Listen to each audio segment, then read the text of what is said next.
Hi, David Taup here, nextlevelguitar.com, and we've been getting inundated with emails lately with questions about amp choices. So I thought I would talk about how to choose an amplifier and how to make your decision a little easier. Now, here's what happens. A lot of times we get emails, and Tim and I, we try to answer all the emails that we get, hundreds of emails every week, because we like getting back to the good people. Don't we, Tim? We love it. Yes, indeed. No, so I'll get a question like this. It'll say, hey, David and Tim, what's up? I'm in the market for a new amplifier. What can you recommend? Right? And that's Need a little more data. exactly. That's exactly the email we get. And we get that email constantly, right? And I usually email back, hey, thanks for writing us, checking out our videos. I need a little bit more information to make a recommendation for you. Please answer these questions. And then they email me back and we go. So what you want to do when you're trying to decide on an amplifier is you have to funnel your choices down, because there's so much stuff on the market and it could get totally overwhelming. So you really have to funnel it down. And here's how you do that. The first question you have to ask yourself is what's the application? Do I need an amplifier for practicing in my bedroom? Do I need an amplifier for jamming with my friends? Do I need an amplifier for playing with a live band in small clubs? Do I need an amplifier that playing in large clubs? Application will point you to the right direction. There's no sense buying a Marshall half stack if you're going to be just using it to practice in your bedroom. Okay, that's a waste. So application will steer you into the right direction.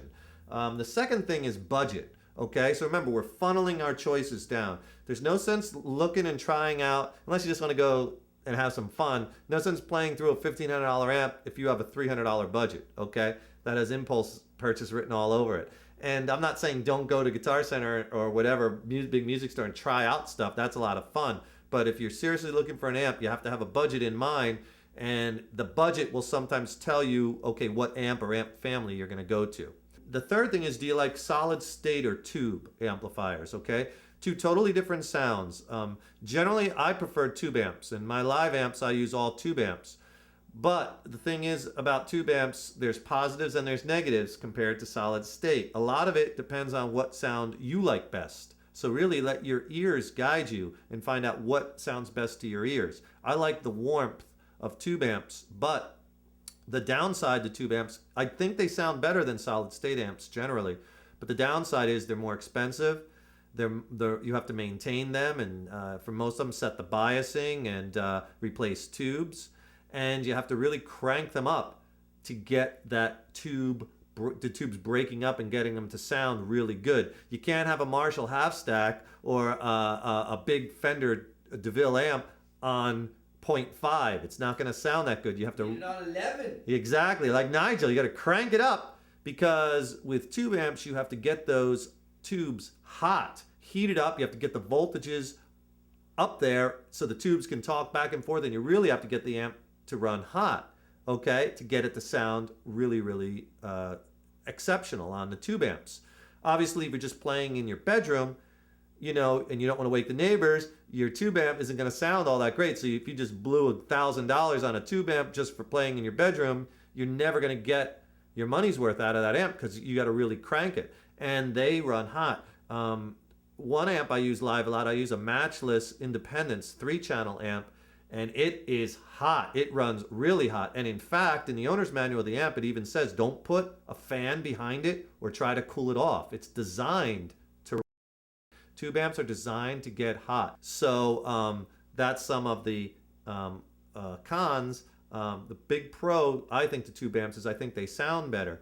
I use solid state amps too, especially when I'm doing video work and DVD work, because in the studio I can't really crank them up. So I really can't get my ultimate tone here on these videos, because if I play it that loud, the camera mic's gonna clip, or you won't be able to hear me over the amp. You won't be able to hear the vocals. So decide what you like best, tube amp or solid state. And a lot of times if your budget is lower, you know, $200, $300, you're not gonna afford. Tube amps are generally more expensive too. And then the next thing is, you want to start narrowing it down by features.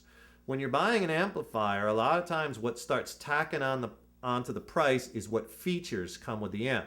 For instance, some amps come with built-in reverb. okay? And that costs more money. I happen to like a lot of the built-in reverbs, like on the Fender amps, the nice tank reverb, or if it's a nice warm tube reverb.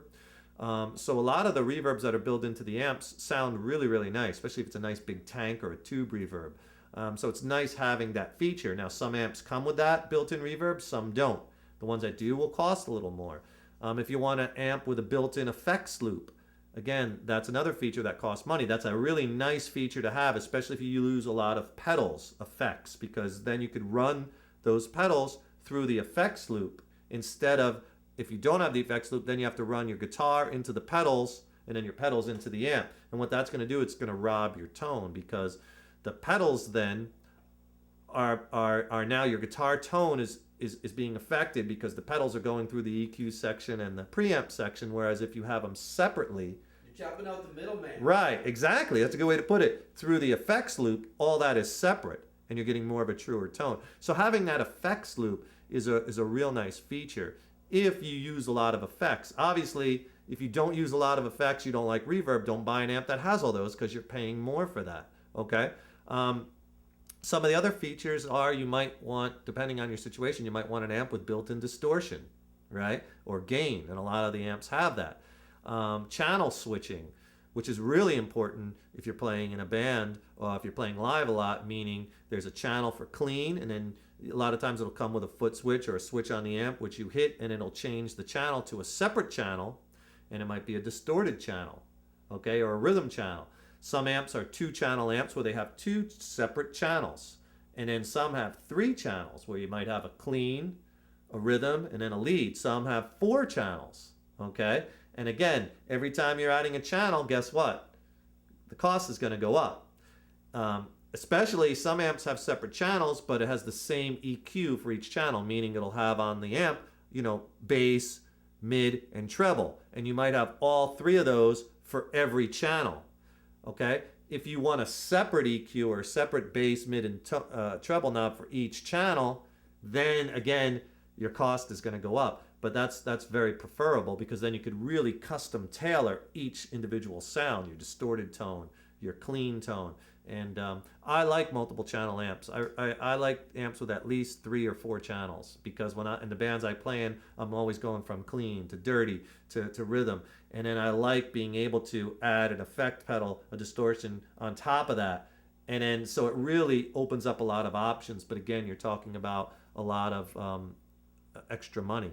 But multiple channels, if you need that, or something you want to look for, which are outstanding. I love multiple channel amps.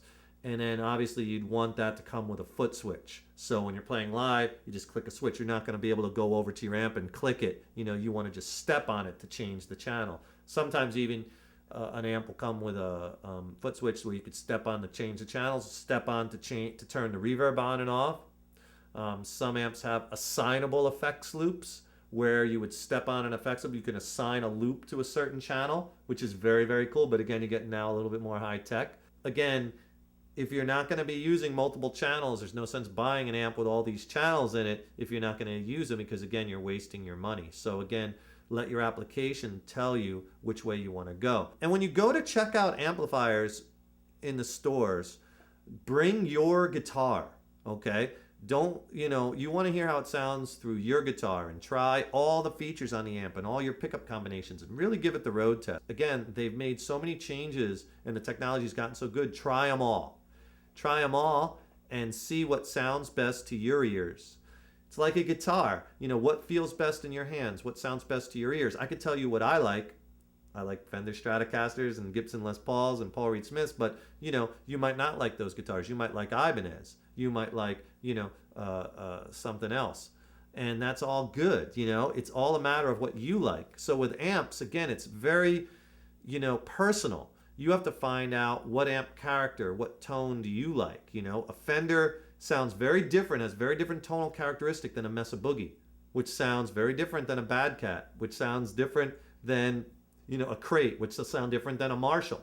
Okay, so all these amps have their own kind of mood to them, and you want to play them all and see what you like. And just because your favorite guitar player uses a certain amp doesn't necessarily mean that's the amp for you, because it'll sound different with you playing through it. than it will them. Okay,